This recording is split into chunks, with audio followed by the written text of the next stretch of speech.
Well, hello, Renee. Here we are again, and there's something really exciting on this podcast. What could that be? Oh man, I'm excited because we're starting with interviews today and our first guest, Jason. I can't believe it. How did we get to this point where we're inviting guests? I guess we got tired of talking to each other. So we decided maybe we should bring in another opinions or two on things. Well, no, I mean, we've set the foundation now for a little bit, and I'm real excited about talking about our first guest. And why I'm excited about my first guest, I know I'm going to let her kind of go through her introduction for herself, but Barb and I have known each other now. I think we sort of met right around the pandemic. Hmm. And what I love about Barb is she was leaving corporate right in the middle of a pandemic. She's like, Yep. I'm jumping. And I mean, and I love people that are willing to take risks and are willing to jump out there. And so I'm excited to have this conversation. So, Barb, welcome to the show. Tell everybody who you are and why you're here today. Yeah, thank you, Renee. Thank you, Jason, for having me. I guess I didn't realize I was your first guest, so now I'm even more excited because I love being on the front end of things. There's really no expectations, and I can't get it wrong. So that's great. No, you can't. So like you said, was in corporate, but even backing up further than that, I'm a farmer's daughter. I loved growing up on the farm, north central Iowa. Was there until about 12 years old, and I loved showing cows at the Wright County Fair. So I've really got a connection to all things farming. And what I really, really took away from that experience was the pace of just natural growth, right? And that has always stuck with me, even though I really don't like that pace. I'd really like to plant the crops in March and harvest them in May, right? I'd love to do that, but that's just not possible right now. I don't really know if it will ever be. But in our really consumeristic society, it's really important to remember that some things just need that time, and that's just how it is. And we sometimes forget that. So proud of that. Took all of that into the corporate workspace where I was for 25 years working for a couple different companies and learning all the tools and things that I now love to just bring forward to all the people that I work with. Yeah, thank you so much. It's been really fun to get to know you and to see how you work and bringing that corporate experience in. It's just been really cool to see. But I'd forgotten you had that farming background. So you and Jason have a whole lot in common, I suppose. Yeah, I think we should just talk 4-H. Maybe we should just have an episode where we talk about 4-H and Mhm. cattle and pigs and, Yeah, what it takes to show animals. yeah. No, Renee, that's not part of our When, system's enhancement. Well, when I they, mean, you could, and then you get my urban opinion of what in the world. It'd be yeah. pretty funny. I mean, my version of what I think about 4-H is very different. I'm very sure of that. So I've learned a lot. I've been at the Iowa State Fair enough now to really understand it better than I used to. But when I was a kid, I didn't really hang out with the 4-H people. Sorry, wasn't a thing. So little, Okay, I see how you are. I just didn't. I was an athlete. I didn't have time for Mhm. cows and pigs and whatnot. I was busy. So today I we're going get to it. talk just kind of about leadership and about a little bit about burnout and about how important it is to work in the space of getting to know yourself and thinking about who you are and being self-aware in the situations. And this is going to be one of these. It's a little bit different. Jason is going to talk about this in a second, but it's a little bit different than what we normally do. We normally talk that big picture system, but when you talk about a big system, you have to have people, and you need healthy people to make a system go. And so we're going to talk today about that. So Jason, what are you thinking today? How does this tie into our normal conversations of systems and structures? Well, it makes me think about culture, right? And I think about the people that make up the system. And so oftentimes we're focused on the system and that conversation always leads us back to, do we have the right people? Do we have the workforce? Do we have the systems and structures in place to support all of that? And I do a fair amount of training, and I know Barb as well. We've done some trainings over times together or in parallel. And so, that's part of where this all comes together, right? That we can get all the pieces together on the large scale and get the right policies and procedures there. But if we can't execute individually, we can't figure out how to get all the parts and pieces to move together toward that common goal, then it's not going to be worthwhile. And that's, I think, where the great conversation we have with Barb is really to help us talk about, how do we get everyone oriented and on the same page? What do you guide people to do, Barb? Because I think sometimes that's the biggest challenge when I see workplaces that aren't functioning to their maximum potential. Hmm.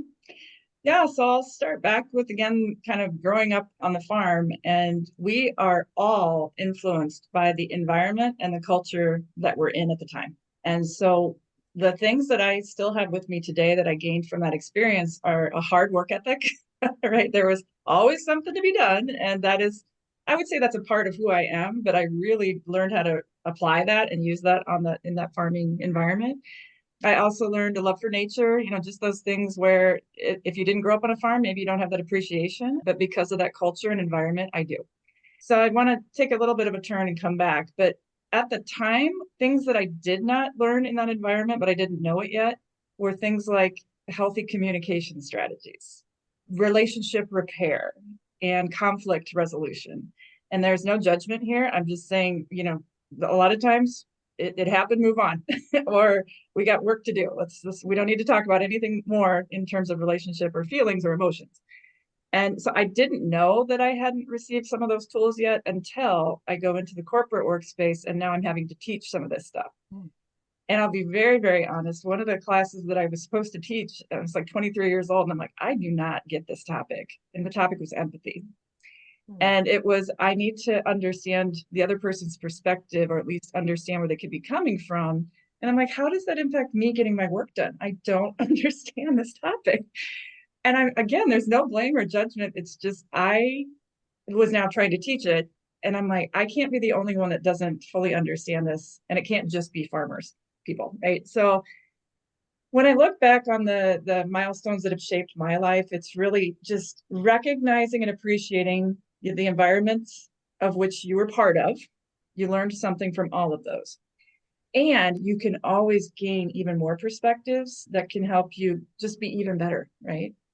So with empathy, my marriage relationship's been better. My work relationships have been better. But that is a hard tool to learn if you are a very independent, rugged, take no prisoners type mentality. And I do have that in me, but I also want authentic connection with people.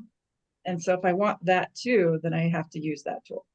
Kind of going back to Jason, your original question was like, how do we make the best out of people in these cultures?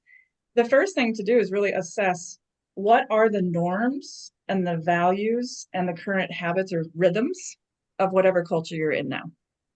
The farming culture looked very different from Renee's urban culture. Neither of them are wrong. But now what are we trying to form, and what are the expectations that we need to hold to?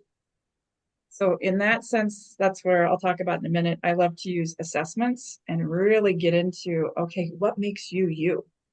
And let's get some language around that. And there's no right or wrong. It's just, how do we put that to work in this environment for these purposes? Yeah, I think that's what I want to know more about, because, when I think about when you have kind of those opposites in the same space, trying to sort things out, and sometimes the struggles that come from that, and I also know the opportunities that creates, because when you've got more perspectives and more viewpoints, you get a much better product if everyone can figure out how to work together. So how do you bring people together and help them be a little more self-aware about how we can use those different extremes, right? It's kind of like what Renee and I came together, because we're kind of different extremes in a lot of ways. And so it's a good conversation to have. Maybe we'll learn something as we go, so we could be more effective I would love forward. that. Well, that actually brings me to one of my first points around how I define healthy relationship or healthy culture. There's the work that has to get done, and there's the milestones and the KPIs and all that stuff, right? But a healthy culture has relationships that positively influence the other. The relationships within that culture are willing to be positively influenced by each other, because they understand that they add value in this way. And there are certain either environments, conversations, or situations where my tool, the things that I bring, may not be needed, or they may not be the best solution. I'm a hammer, but that's not a nail. We might need needle nose pliers here. And now that I'm so self-aware, I'm like, oh, hey, John or Rich or Sally, this is probably better suited for you. Could we have that conversation? But we know that. We know that because of how we know ourselves work, in addition to how the work gets done. So if we are self-aware enough that we allow ourselves to kind of own where we fit best, and then also appreciate where others fit best, all of that takes practice. All of that takes self-awareness, stress management. I think it's really hard in corporate workplaces, and I'll put myself in this bucket. We're generally getting paid for the things that we feel we do best, right? That's why they're paying us. Like, we have this thing, we show up. So when we get stressed, all of us, our first reaction is to take the thing we already do well and jack it up 200% because you're comfortable with that. I'm already good at this. More must be better. And that's where we get into stress patterns and rhythms and ego, trips and conflict, because we're not speaking from our best self, we're speaking from our stress self. And a lot of times people just don't have the language for that. And now that's a personal issue, and now they're out to get me, or, and I'm like, no, it's really just a personality thing that you don't understand why each of you are here. What I found in my own personal, journey is when I turn up what I do really well, 200%, at the same time, I turn up what I do really bad, 200% too. Tell me more. And I think that's a struggle we all have, right? And so I loved you talking about tools in the toolbox because I can relate to that. So how do you give people more tools, right? How do you go about educating folks so they have this set of needle nose pliers? I've been getting my toolbox ready for spring, and so I've got a big triangle toolbox in the back of my truck, right? And I was missing a few wrenches, so I've been on this, it's hard to find big Craftsman wrenches these days. So I had to find a 27 millimeter and an inch and 5/16. I finally found one at Lowe's the other day, right? Because sometimes you really have to seek out and search for those tools. I may not even need one this spring, but I feel better knowing I've got the full diesel mechanic set in the back of my truck. So how do you get people to a place they have the confidence because they know they have all the tools in their toolbox? Great question. So you have to start with where you're at and then use that data to put a plan together for where do I want to be. So for me personally, I would recommend, and I'm biased, but finding a coach. And the reason I suggest a coach is because most of us are going to be very vulnerable or sensitive to going to, let's say, our partners, our friends, or our peers and saying, hey, could you give me feedback on where my data points are right now and where I struggle and what I look like under stress and how it's too vulnerable to talk to those groups because they might give really blunt feedback. That generally then makes us defensive, or we just toss it out because it just feels uncomfortable. So for me, working with a coach, you get assessments, you get language, you get models, and you get to see yourself through another person who barely knows you, but they're like, well, this is what this is saying. Is this true? And then in that type of environment, it's more neutral, it's more objective.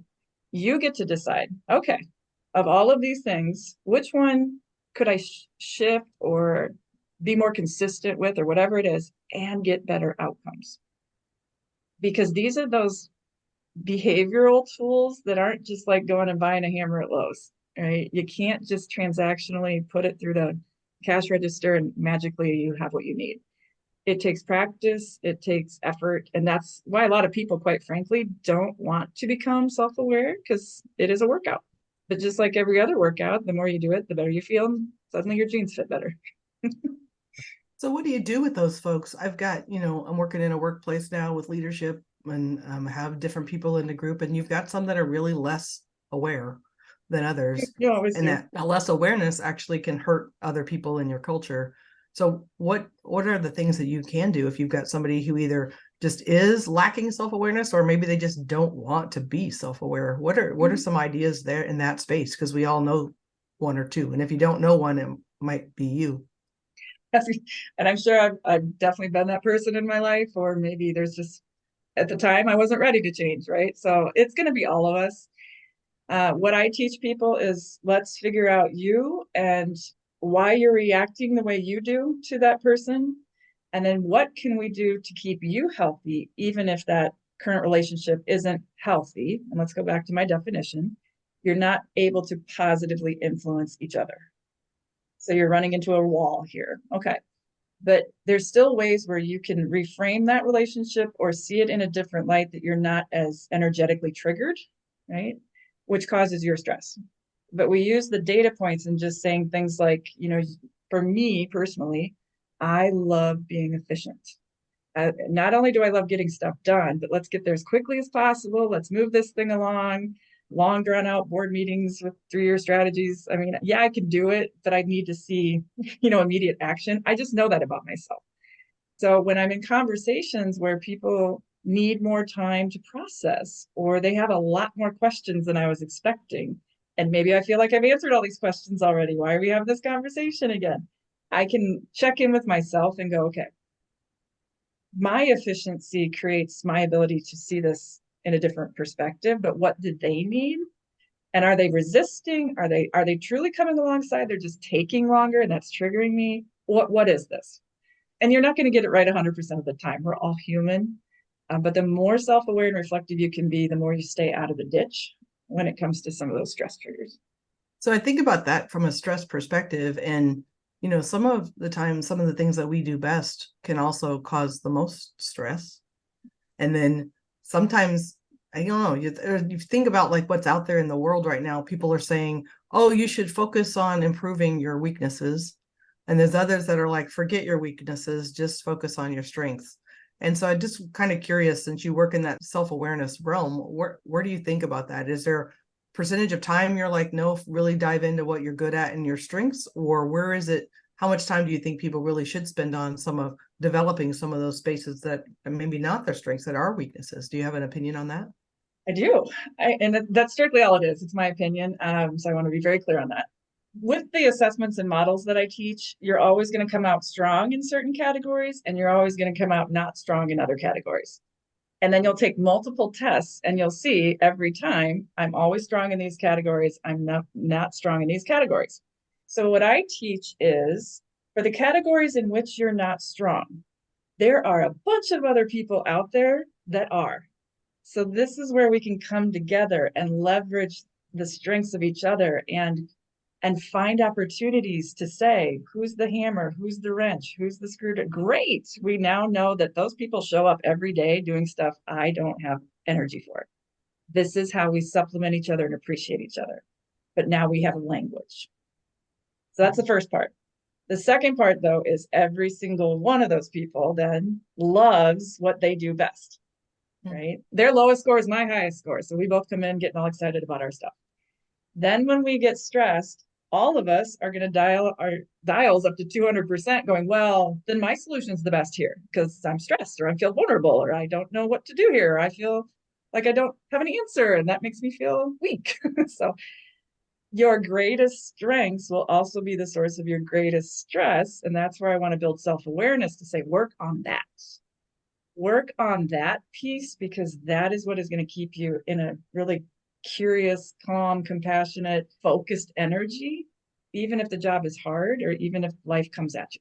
I totally love that. I can relate to that, right? I think I try to spend as least amount of time in those areas that aren't my strengths as possible, because that stresses me out sometimes when I try to kind of use the wrong tool all the time. And so it really makes me think about some data, and I want to talk about burnout just for a minute, because you say chronic stress, my mind immediately goes to, well, we all know if you're under chronic stress for any duration of time, that leads to burnout. And everyone's talking about burnout these days. I think since 2020, we've all understand now and put language to what does chronic stress lead to? What really is burnout? And I remind myself that, several studies, and, I double checked, Renee and I talk about this a lot, as I'm sure you do as well, Barb, that 75% of our workforce will experience burnout at some point throughout their career. Like, we all will experience some levels of burnout, right? Now, just how much it impacts us is going to look different. Other studies show, a quarter of your workforce this year is going to experience that, right? As it rotates through. We've all experienced it. I know Renee and I often talk about, our burnout experiences, at different points of our careers. And so when I think about that, how do you approach, and Renee and I go back and forth, so this is kind of a test. Renee, don't say anything. So one of us likes the term work-life blend, and one of us likes the term work-life balance. How do you approach those two terms, and which one do you prefer? I'm going to answer that question, but first I'm going to start with a long context. So where I have come from myself personally in my journey, and then those that I coach, so that's my data point. The people that come into work they're responsible, they are competent, they are capable. If they grew up on the farm, they are ready to work. You do not have to tell them to get up and work in the morning. And there are other people besides farmers that do that. But they come in with those characteristics, and now they're getting paid. So they are just naturally inclined to say, okay, to earn this keep, right, I must always deliver. And this is just one of those mindsets that they come in with. The question is, can you do more? Can we do this? Can we expand? The answer is almost always, I'll figure it out, right? And we become pack mules in a certain scenario because we're just, yep, yeah, I think I have an hour on Friday. I'll squeeze it in. I'll figure it out. And there's a little bit of addiction to that level of energy, and it's like it is adrenaline and cortisol. Some of it is, but you can get a high off that. You can be like, "Ooh, this is fun," or "This is exciting," or "I'll make this work," and you're getting a paycheck. There does come a point where even the most responsible, competent, capable person, you'll crash and burn, and then you're going to have that dip because now you're missing that level of cortisol, adrenaline, excitement. Your brain's like, "Now what? Fire it up, do it again." But then you crash and burn. So it's literally an addiction cycle in your brain of chemical concoctions because of your approach and your mindset that I always have to say yes. I always have to figure this out. Then you add crisis into it. You add a global pandemic and it doubles down. You add, Renee, I know your story. You went through the flood in Cedar Rapids. So those are life events that could happen that if you're already in that mode, you'll burn out.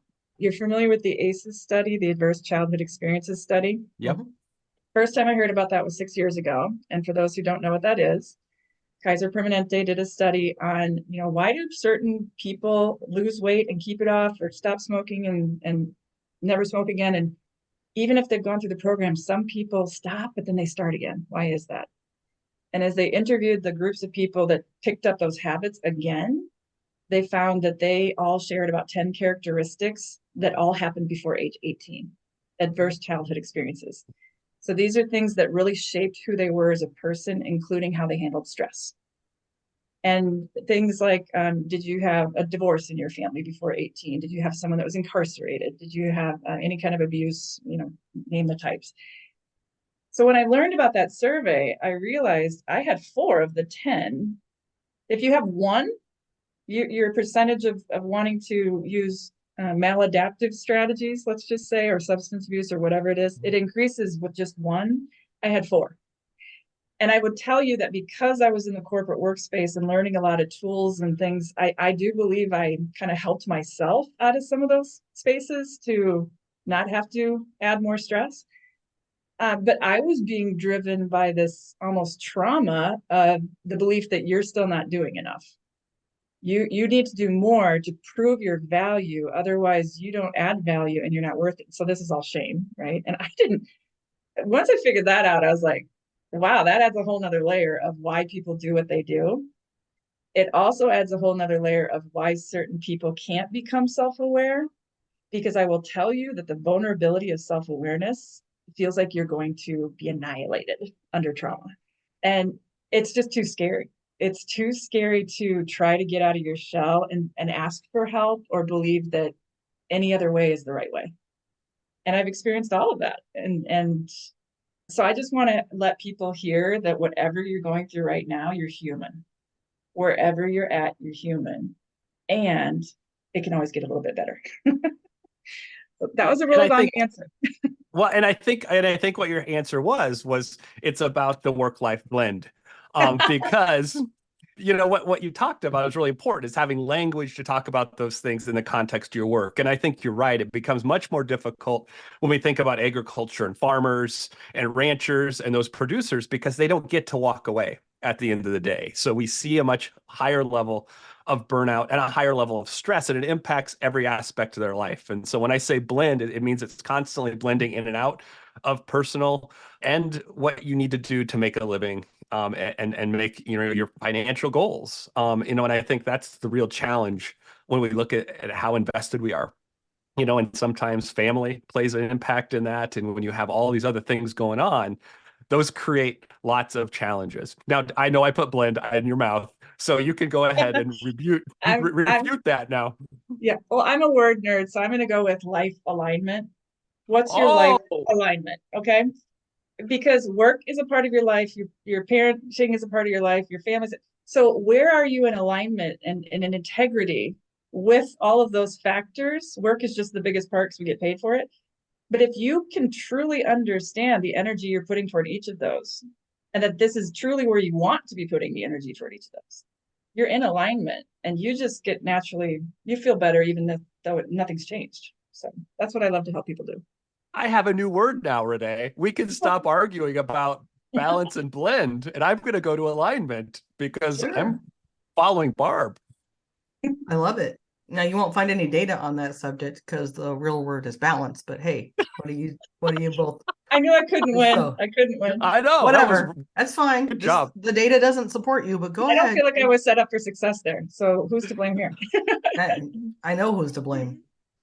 Anyway, so as we're thinking today about all of this, I know there's a couple of stories we were going to talk about how all this works out. And one of the ones that I think about is our office culture, and Barb's been helping me work with our office culture.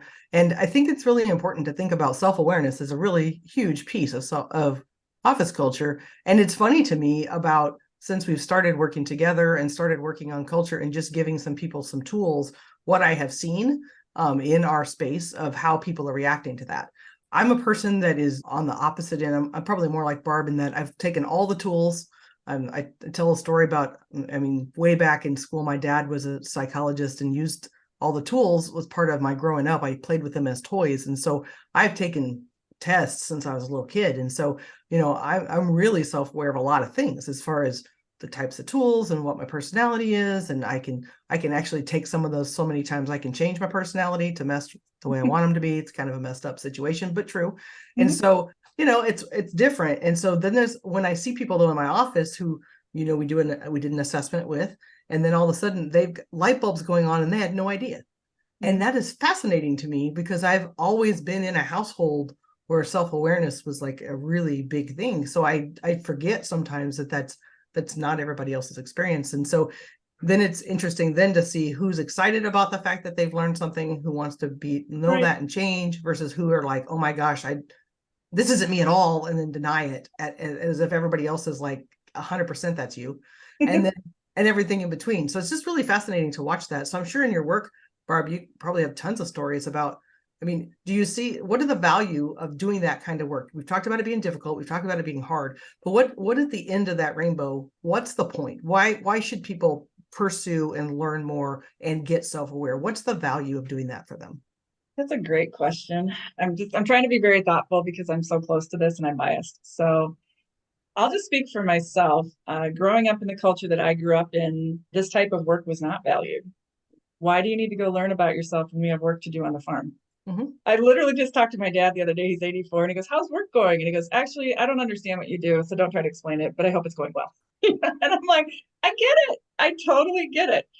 It is a different way of approaching you as a whole human being, not just you as a worker bee. And that's a generational thing.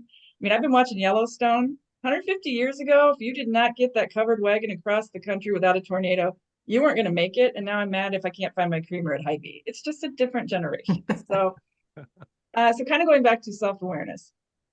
How I teach it is, let's look at our humanity. None of these are right or wrong. We do all get stressed, and that can cause a breakdown in positive relationships. When we're stressed, we're not at our best. It's just all cortisol.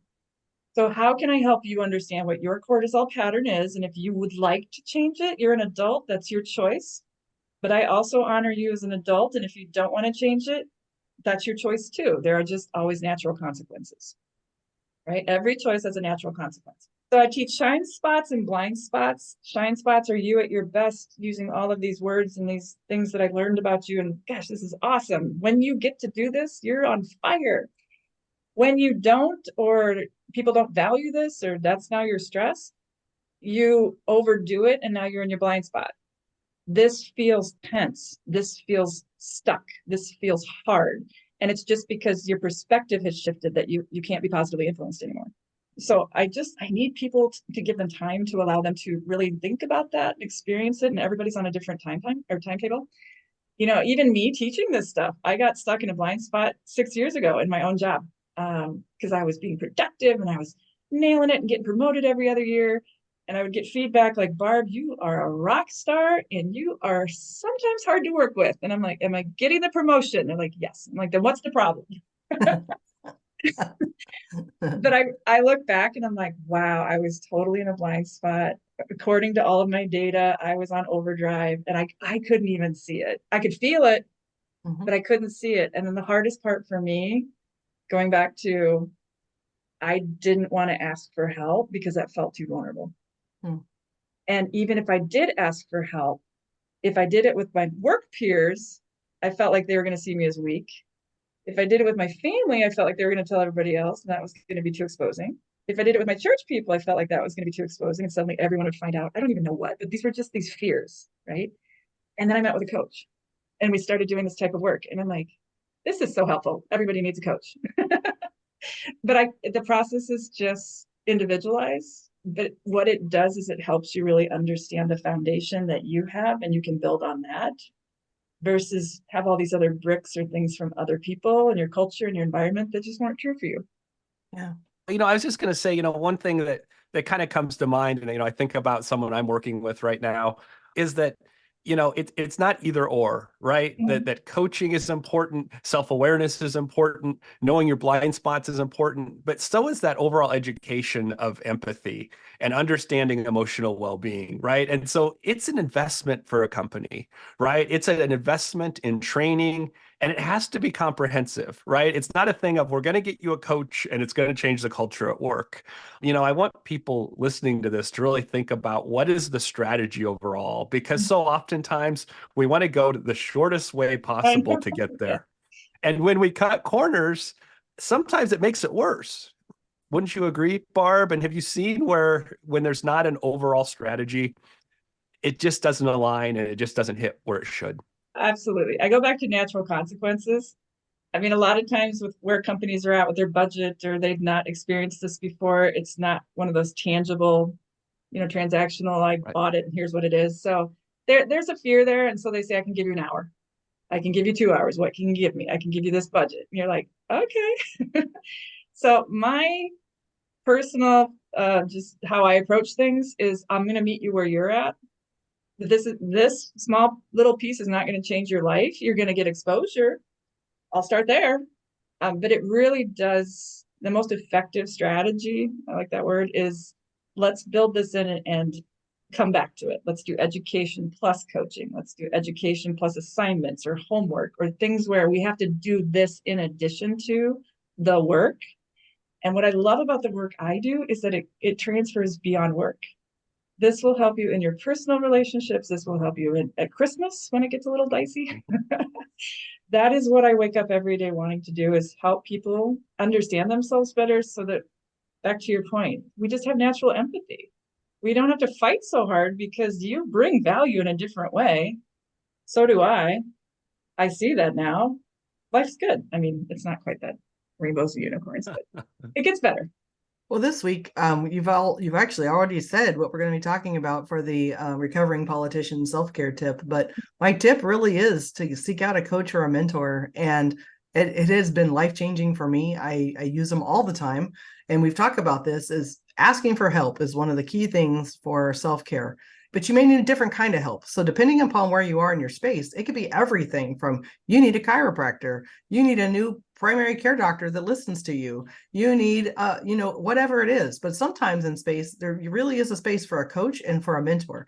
And I know for me, the financial investment that I make in a coach has been invaluable to me, because when I have a coach that I'm paying for, I show up and I do my homework, because I learned that I'm not really good with stuff I get for free. I'm not so good at like the books I get from the library. Maybe I don't read as quick because they're free, or I can just get them again or whatever. And the things I pay for, I pay a little more attention to. So for me, it's getting in a coach, and that doesn't have to be really expensive. I mean, I started out early on in life just bartering for some of this stuff, trading my services with others for things that maybe I could do for them that they could do for me.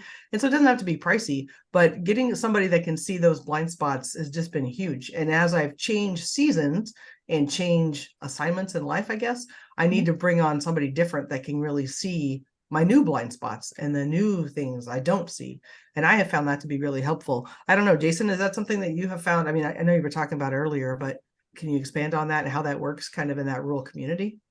Well, I think a lot of times Especially I think about those older rural farmers, if you will, and some of the folks, as we think about don't necessarily ask for help, but they do in different ways. If you caught our newsletter last month, you know that I went on a fishing charter when I was down in the Caribbean over spring break, right? Well, really, that's asking for help because I don't know how to navigate the waters. I don't know where the fish are. So I hired a coach to take me out and help me get fish, right? We've invested on the farm, my brother-in-law and I. We're part of a group that goes for higher yields. And so they help us to sift through and figure out what nutrients we should use, how to manage them, how to read the test results.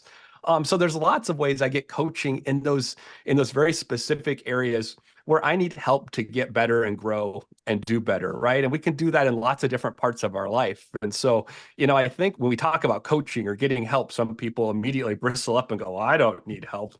But we find other ways where we do need help, and I think that I invest a lot in some of those areas to get help in areas where I know I don't know it all. But that comes through awareness as well. I could just keep doing things the same way my grandpa did it, my dad did it, throw some nitrogen out, throw some nutrients out, and hope it grows. Mhm. Right. But, I like to analyze the data and look at things. And I've learned over time that I can do better. I can get better yields. I could do those things. Right. And I can also relate that to my own emotional well-being and my ability to hear others. Right. And so we all have different ways we can grow and utilize coaching to reach our maximum ability. Well, it Yeah. makes me think of, if as human beings, as a species, if we weren't willing to learn and grow, we'd still probably be using cave drawings, Morse code and telegraphs, and look at us now, right? So growth and change is just a natural part of who we are and how we're wired. It's just when it comes to that introspective stuff that's a little more sensitive, and I can understand that. Yeah. Well, thank you, Barb, for coming today. Is there anything final word that you'd like to share with our listeners? I know we're going to put your contact in our show notes. So for anybody listening, they know how to reach out to you. But is there any thoughts that you have as we wrap up today? Yeah, actually, thanks for asking. I was a person, I'm just so independent and self-sufficient, and I was one of those people who was scared to learn a little bit more because what's that going to mean?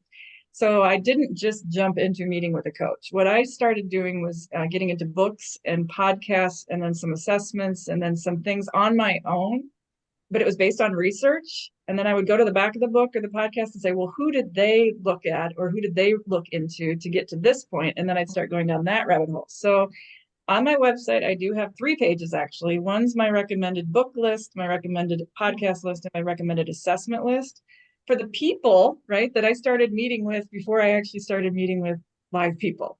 Because they want to help me succeed. They want to help me get better based on how human biology and behavior works. So I got a lot of value starting with people I haven't met yet.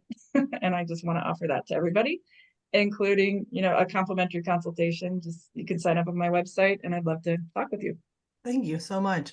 So today, listeners, this was our very first guest interview, and we'd love to hear from you what you thought about having interviews. We have additional ones scheduled throughout the summer. We look forward to bringing you more exciting and new people to chat with. But today we were talking about self-awareness and the importance of that and how it builds into your culture and how it impacts work, but it also impacts home and just getting to know a little bit more. So hopefully you'll check out our show notes and tap into Barb and get some of her resources available for you so that you can learn more about yourself or more about the people that you work with or your own family members. Sometimes I've learned so much, like she said, about listening from books, podcasts, assessments, and just getting some more information. It makes a really big difference.